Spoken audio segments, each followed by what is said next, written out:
এই আসামিদেরকে বের করে আইনের আওতায় আনবেন। এবং আমাদের একটা দাবি, ব্যারিস্টার সুমন বাংলাদেশের সম্পদ, উনারে রক্ষা করার জন্য সরকারিভাবে রাষ্ট্রীয়ভাবে উনার প্রটোকলের ব্যবস্থা করার জন্য আমি সবাইকে আজকে শেষ পর্যন্ত থেকে এই প্রোগ্রামকে সফল সার্থক করার জন্য অনুরোধ জানিয়ে আমি আমার বক্তব্য শেষ করলাম। জয় বাংলা, জয় বঙ্গবন্ধু। ইতিমধ্যে কিন্তু শায়েস্তাগঞ্জ, মাধবপুর, হবিগঞ্জ, সিলেট, ঢাকা থেকে কিন্তু অনেক মানুষ কিন্তু ইতিমধ্যে এখানে এসেছে। এই পর্যায়ে বক্তব্য রাখবেন সোনারঘাট ব্যবসায়ী কল্যাণ সমিতির সহসভাপতি বিশিষ্ট ব্যবসায়ী জনাব মাসুদ মিয়া।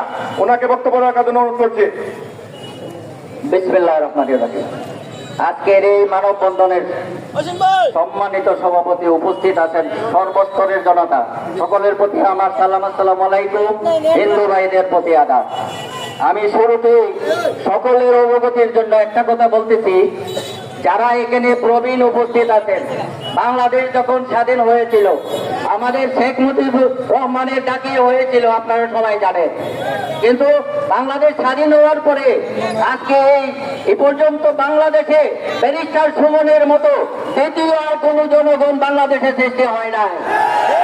একমাত্র ব্যক্তি সারা বাংলাদেশের যত বড় বড় সন্ত্রাসী তাদের বিরুদ্ধে ব্যবস্থা দিয়ে আজকে এই অবস্থা সৃষ্টি হয়েছে।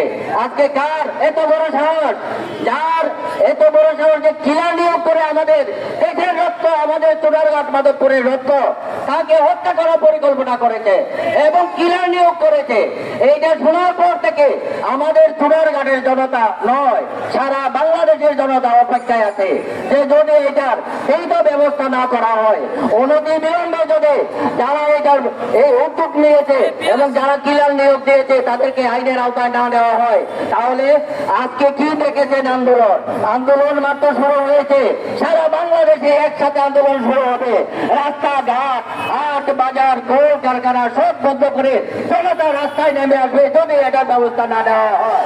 আমরা আজকে রাস্তায় নেমেছে, এবার এটার প্রতিকার না পাওয়া পর্যন্ত আমরা ঘরে যাব না ইনশাআল্লাহ।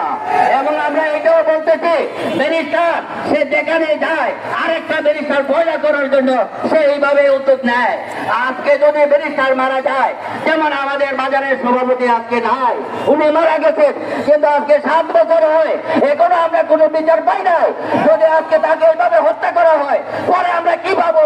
আমরা তো এটা এখানে বাস্তব অভিজ্ঞতা আমাদের হাতে আছে।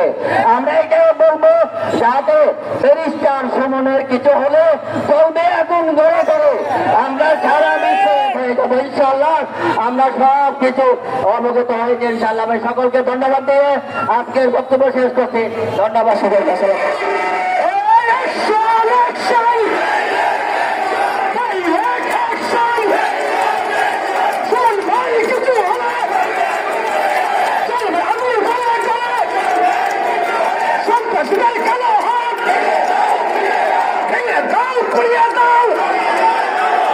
সন্ত্রাসীদের কামড়া